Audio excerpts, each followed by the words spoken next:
Welcome back to the Pokemon Alpha Sapphire post-game. Last time, the Regis gave me a lot of trouble.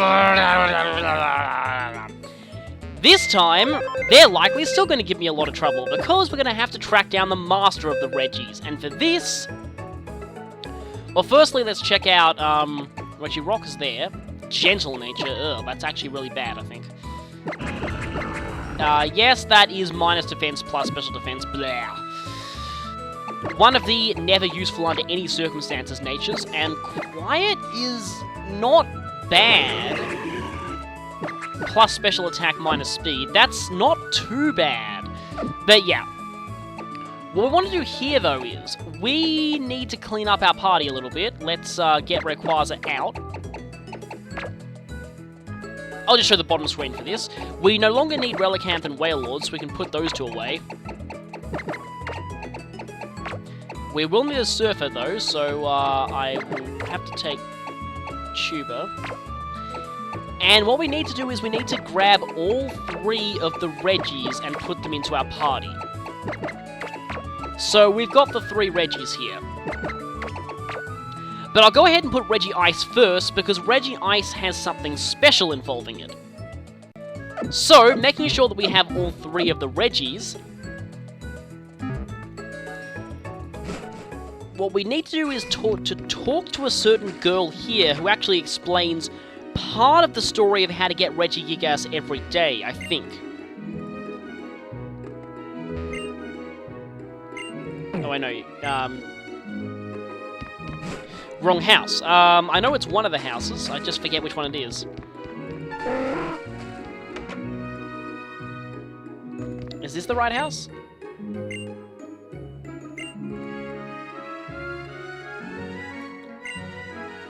Yeah, here's the story.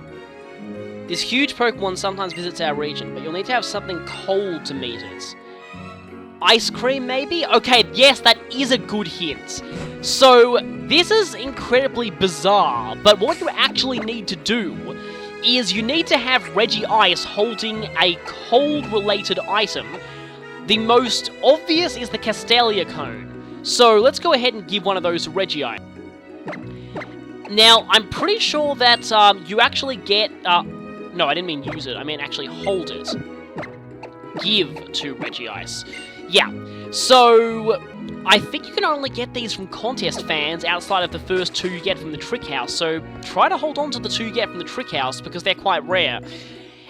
Failing that, there's also Never Melt Ice, which you can always get in Shoal Cave, and the Snowball, which you can buy from the Battle Resort for battle points. So those are the three items that work, but with this, what you need to do is, you then need to go to the island cave where Regice was. You know, I just realized something. I just realized something that apart from one step, this all makes perfect sense. Where was Regigigas found originally? Snow Point City in Sinnoh. What you're doing here is, you're recreating Regigigas' home climate. This is actually really interesting. I just realized that. That's brilliant. By using Regice, giving it an ice item, and going to Regice's ice cave, and yeah, you can just fly to Route 105 to get here a lot easier, that helps recreate Snow Point Temple. That is really interesting. I never really realized the implications of that before. But yeah, with all that in place, we also need to, for some reason, have Regice nicknamed. I have no idea why, but apparently that's a requirement. Also, it needs to be daytime, and I really hope this counts as daytime enough because it's currently 4:12 PM when I'm recording this, but we have to walk up into the center here. Okay, that's good. If you haven't done any of this right, you'll get a message that says something like, you sense a presence here, but it disappeared. So, yeah, I was helping someone do this, and it turned out to be too late in the day, and they got that message. But if we do this right, the very earth is quaking. Is something approaching? Zut zut! That's a weird sound. Oh, it doesn't even get the Regi theme!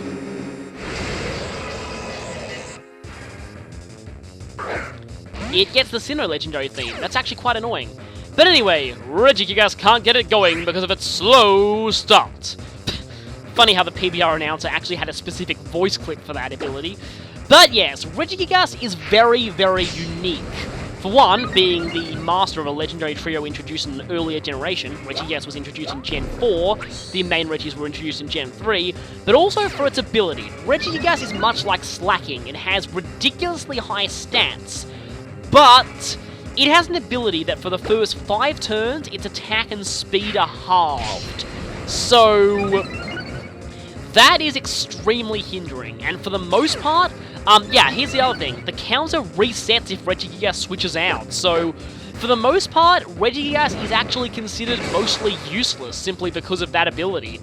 It's kind of sad, because its ability cripples it far more than Slacking's did. Honestly, I actually feel that as much flack as Slacking gets these days, Slacking's ability is actually quite well balanced for its time. Back in Gen 3, Slacking was actually very good despite its ability. Its ability just helped hold it back. Regigigas, on the other hand, I believe was NU like in its own debut generation, and it was just considered to be... its ability just really was just far too hindering. It is very defensive though, even with max sword stances I only do that much damage with false swipe. Now, you will be warned when Regigigas' ability finally stops. Yeah, there's Zen Headbutt. I'm not sure what attacking moves it has. Usually, Regigigas has a unique move called Crush Grip, but I don't think this one has it. There we go, Regigigas finally got its act together. That's your warning that it finally has, I think, 100 base speed and 160 base attack. Yeah, that is gonna hurt a lot when it actually starts hitting you. The real problem is, it takes ages for it to actually get that far. And, well, that was a double weakness. I mean, double resistance, but anyway. Oh, this is a problem. If it uses Revenge on Slacking, that could be bad. Kind of funny that I'm fighting a Slacking with a Regigigas, 2 of the original Pokemon with hindering abilities. Okay, Miss Zen Headbutt, that's good. Yeah, Slacking is still fairly fast, so I'm not surprised I outsped this thing.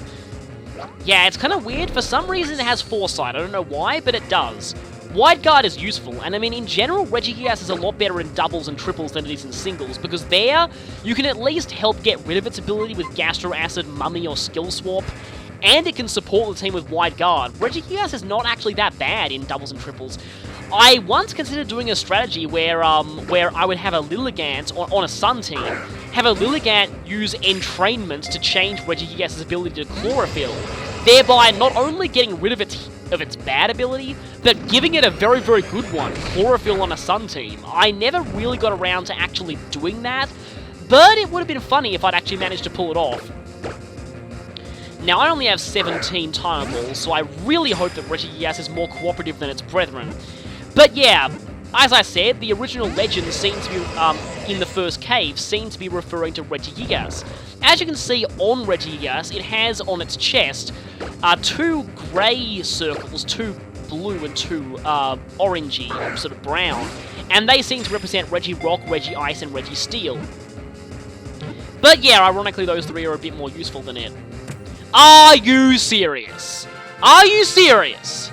Are you freaking serious? I catch Regigigas in 2 balls, but the others I don't... Huh, well that's gonna be annoying.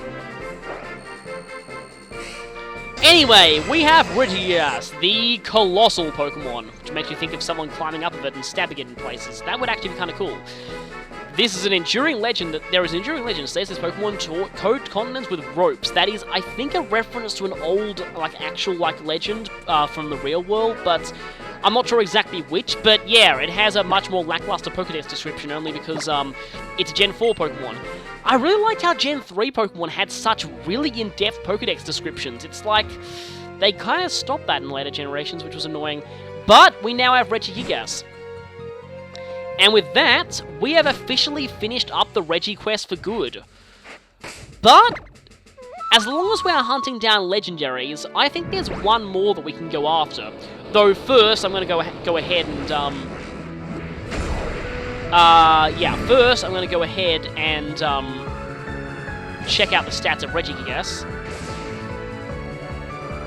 If I can find Juva Town, there it is. But yeah, the thing about Regigigas is it's often just, like websites like Smoggin just love to use it as an example of why Game Freak fails horribly at game balance. I can see why Regigigas did go quite wrong from a balancing standpoint, but I just hate how much Smoggin bashes Game Freak so much at every opportunity they get. It's just, I don't know, I really hate the screw you canon, we can do it better mentality that a lot of fan sites seem to have. Not a lot of fan sites, mostly just Smoggin. It's just, it feels really disrespectful to me. Brave is not bad on Regigigas though. Well, I mean, it's speed still. It's not the speed problem, but still. But yeah, as you can see, very, very high attack stat there. But its other stats are just, well, its other stats are very good too, but it's just its ability is the problem. That's really the thing. But yeah, I don't want to really rant too much about it. Like, really, that's the main reason why I dislike Smoggin. I'm a big fan of their competitive analysis and what they do there, and I even approve of most of their bans. It's just I can't stand how much they disrespect Game Freak, because they have to realize that if Game Freak wasn't around to make these games, they wouldn't exist. So just show a little more respect to the actual creators of the game that you're a fan of. That's just a thing that always bugged me with stuff like that. But anyway, I Am Broken is not a legendary, even though it certainly seems like one. Yeah, let's just go ahead and put the 3 Regis away, because now we're going to hunt down a different legendary. One that's also quite close to Dewford Town. So, next time, we'll be tracking down one more legendary Pokemon of this game. I'll see you then. Welcome back to the Pokemon Alpha Sapphire postgame. Last time we tracked down some legendary Pokemon and caught ourselves the master of the 3 Regis, Regigigas. That was a fail even when it came to catching it, seriously. 2 balls when its others just were so annoying. But anyway, this time we'll be finding one more legendary. I only wanted to show this one because it's one of the more Guide-Dang-It-ish of the legendaries in this game. And this one is located at Seymourville. Where are you? There you are. So, yeah, there's one final thing that we can do at Seymourville, which is only possible after capturing or defeating Primal Groudon and Kyogre. Well, whichever one for your version. Here at Seymourville, we need to go to the part of the area that requires dive. So basically, stop getting stuck on the rocks there. We have to go inside and then dive into the water. Once we get there, though, that's where the annoyingness is going to start, because getting this legendary requires a hidden item underwater. You know what the problem with that is? Well, I think I'm about to show you. So we dive under here, and here's the problem. The dowsing machine doesn't work here. But we need to find an invisible item. Fun times. We basically just need to search around here, rapidly pressing A. Yeah. This is going to be annoying. I'm not sure if it's even down here or... Because I know this is actually where the portal will appear to the legendary Pokemon. Spoilers, at least in this version. I am pressing A everywhere. So, yeah, this is going to take a while. But apparently there is a scanner down here, somewhere.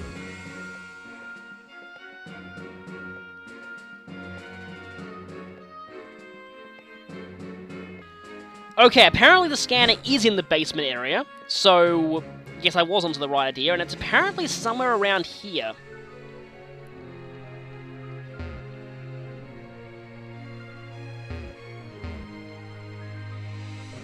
There we go! There it is! Okay, it's literally right there. Okay, I'll just leave my video on this exact spot, just as a reference to anyone who wants to find this, because this is really what this video is all about. I am making this just as an aid to people who are trying to find this Pokemon, because this item is really, really annoying. So yeah, the scanner is right here, and you can't use the dowsing machine underwater, so, good luck finding this. You basically have to find it by trial and error. Anyway, though, with that obtained, we have the scanner there. It just says a device found in Seymourville. Now, the person who actually wants the scanner is actually not here like they were in the original Ruby and Sapphire. They're actually back in Slateport City, so that's where we need to go next. Shouldn't take too long. This is reminding me of that old SSN Pokemon anime episode. I admit that I do kind of, well, have some, at least less negativity towards that episode, but I mean, I still dislike the anime as a whole, really, but I mean, there were a few early episodes I have nostalgia over. Not really the ones that were less butchered by 4Kids. Like, the ones that were really butchered by 4Kids, I mean, the Primate episode, aka the Jelly-Filled Donut episode. Oh, sweet lord. That episode is painful to watch now. Like, it physically hurts to watch that episode now. It's so awful. Like, seriously, it's honestly one of the most awful things I've ever watched now. It's just so atrociously bad. Why would you call something a donut when they obviously don't look like a donut at all? And then in another episode, they call them rice balls. So what's up with that? Ugh. I'm not going to bike here because, well, I'm not sure if, I think they are in the museum, actually. Because I don't want to get rid of the awesome music. And once again, we have to pay for this. We have the SSN music. Kind of funny, because I was talking about that before. These people weren't here before, actually.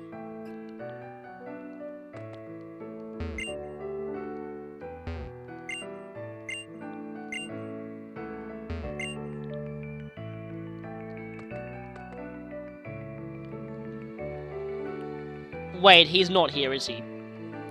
Well, yeah, he must be in the shipyard then.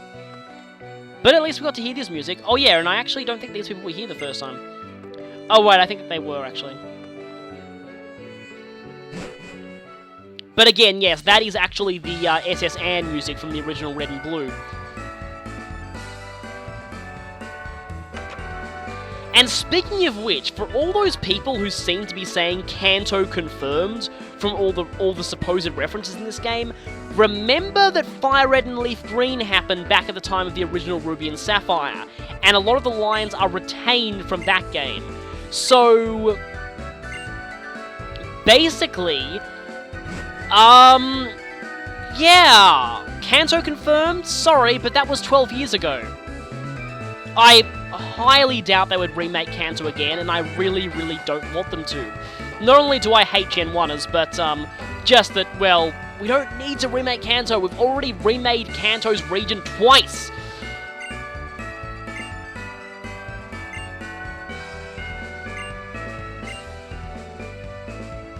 Oh, okay. Yeah, we've already dealt with that. The, old keystone.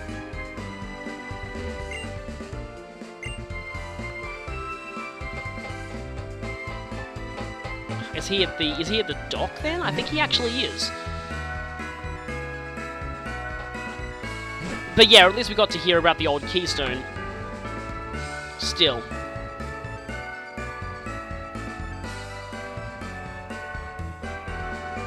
Anyway, I doubt they'll do another remake for a long time. I mean, this has been quite a while since Heart Gold and Soul Silver. There's Stern, not Stern.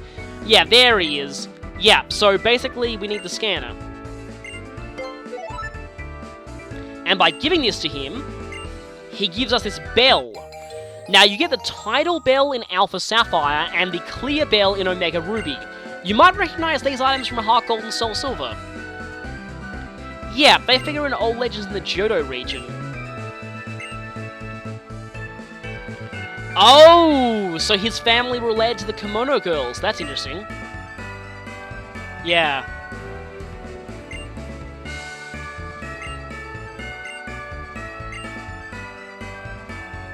So, yeah, we need to go and ring that bell at Seymourville now, and I pressed the wrong button.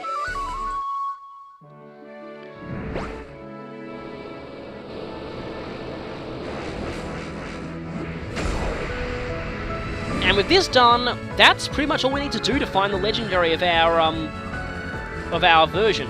Yes, these legendaries are version exclusive. You'll get one in Omega Ruby and one in Alpha Sapphire, so you'll need to trade if you want both of them.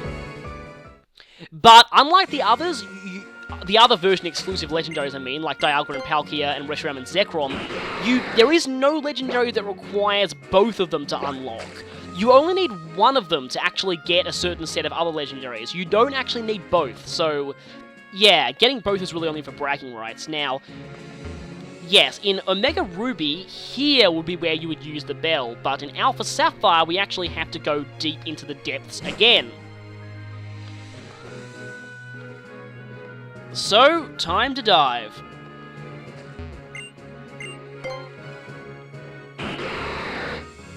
Just always makes me think of that quote, if we dive down to the deck and we hit a dead end, we'll be in trouble. Leading to a shot of Ash drowning that I always found amusing. I'm not really sadistic like that, it's just, it looked really silly, the thing they showed, and I'm surprised 4Kids didn't censor that either. So we have to go into the very depths of the ship. Yep, the tidal bell is starting to glow. With that, if we head down here, we'll see, that portal wasn't there before. Extremely pure seawater is flowing out from it. Let's just get our party sorted first. Okay, we just have Harmonica, Bongo, and Choop. That shouldn't be too bad. Now, Harmonica would do very, very badly against the Omega Ruby legendary, but in this case, it should be fine. In fact, I'm kind of glad I'm going for this, because I have never played a version of Johto where this legendary was the primary one. I've only ever played various versions of Gold, so I've only played Gold, Heart Gold, and Crystal, so this is going to be interesting. The problem is, the Omega Ruby / Gold exclusive legendary has far better music, at least in my opinion, but let's do this anyway.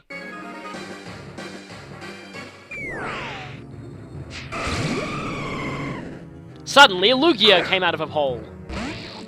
Oh, hey, we get the underwater Pokeball throwing, which is cool. So, we have a level 50 Lugia to deal with.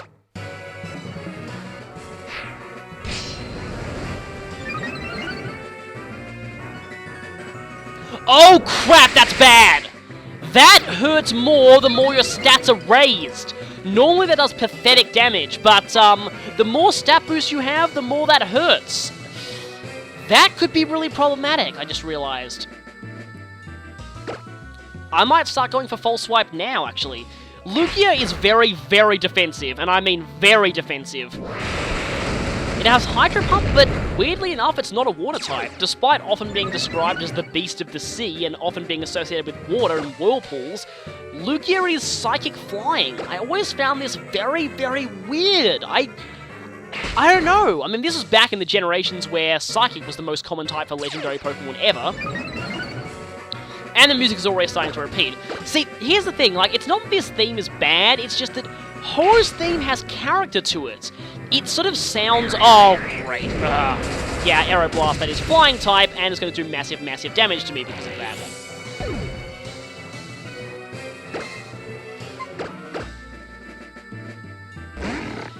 But yeah, Ho-Oh's theme has a very sort of Japanese style to it, which kind of fits with Ho-Oh being sort of based off of a Japanese phoenix and the whole sort of pagoda that it's fought in.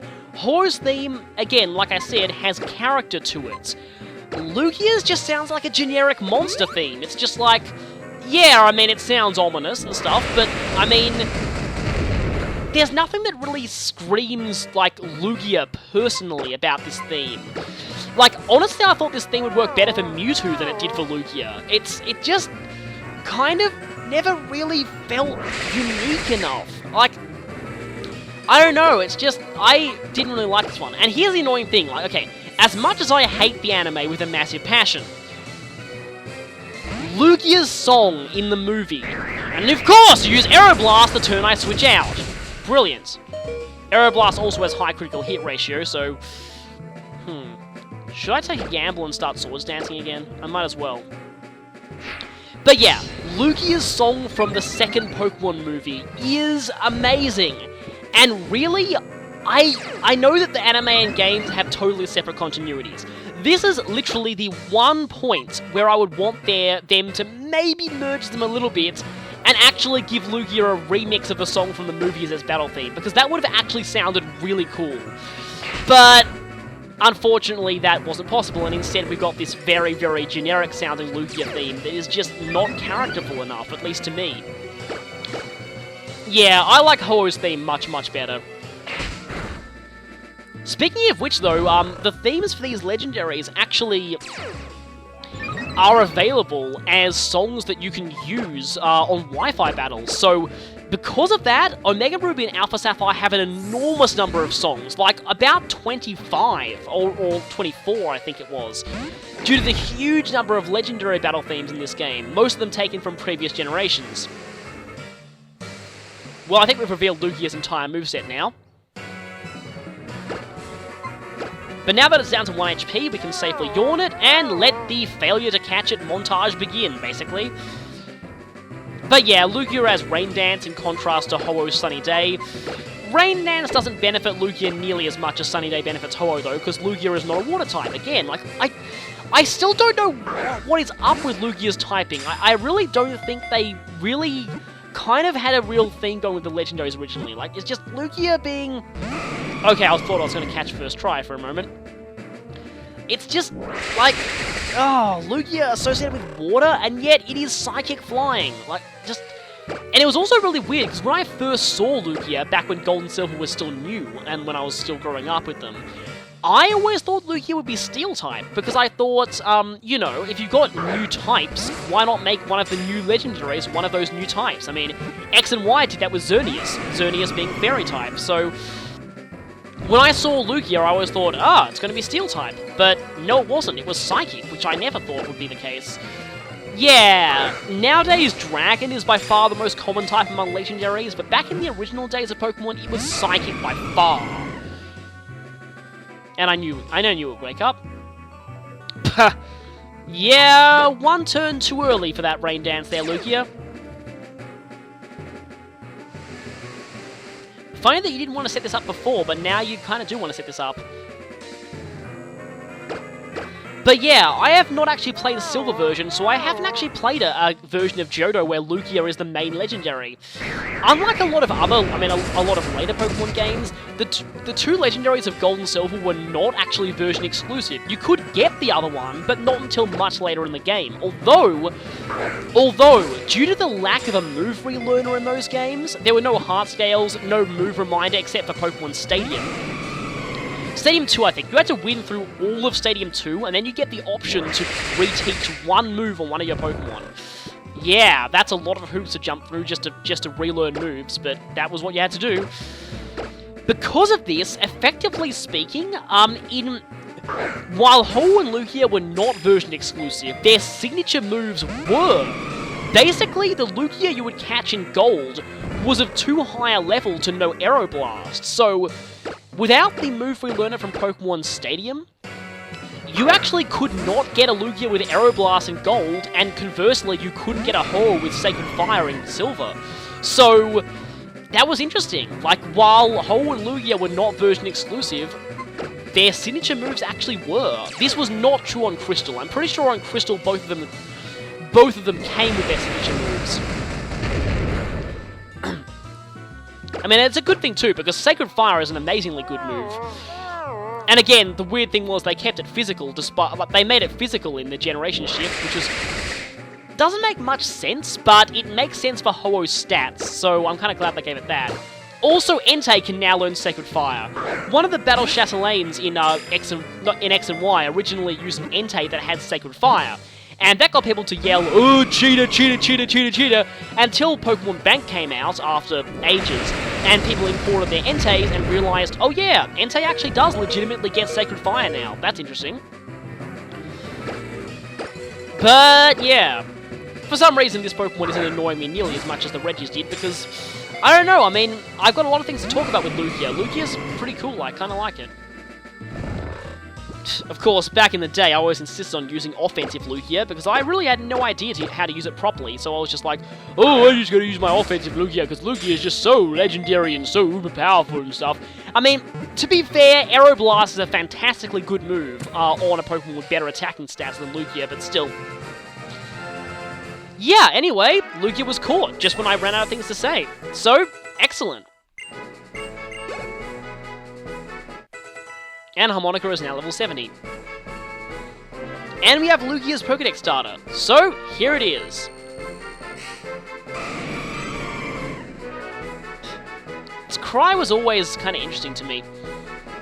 You know, I remember I actually used a Lugia as one of my main party members back in one of the original games, so yeah.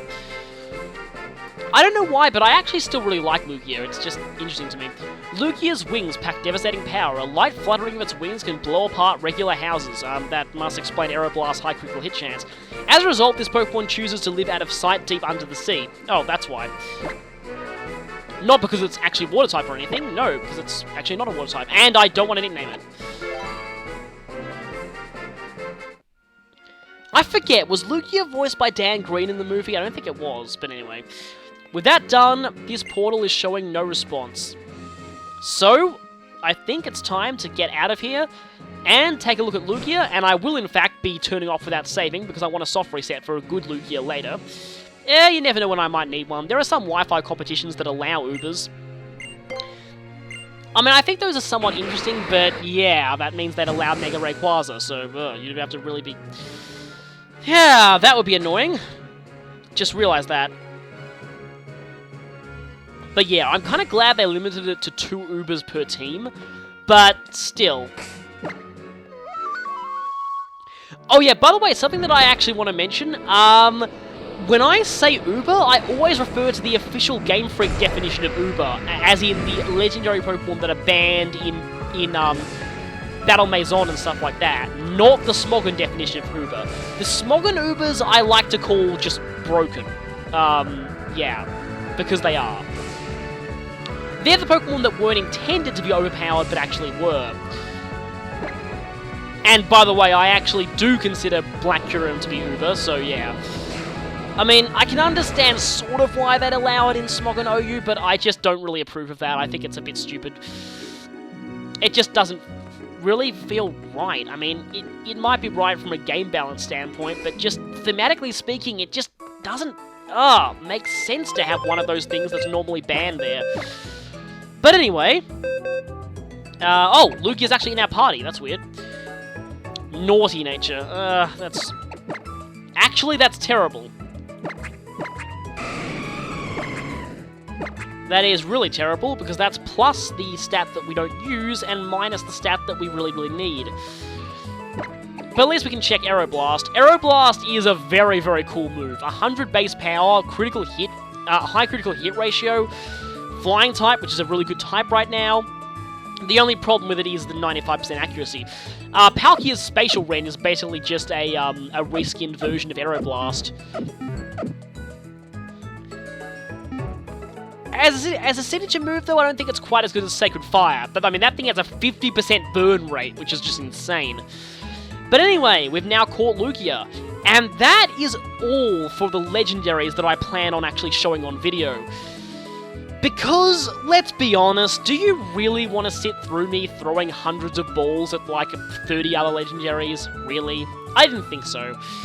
Yeah, I just wanted to show the more Guide-Dang-It legendaries, and that would be it. So, the other legendaries, I'm not going to show them. There are plenty of other videos I'm on YouTube of catching those.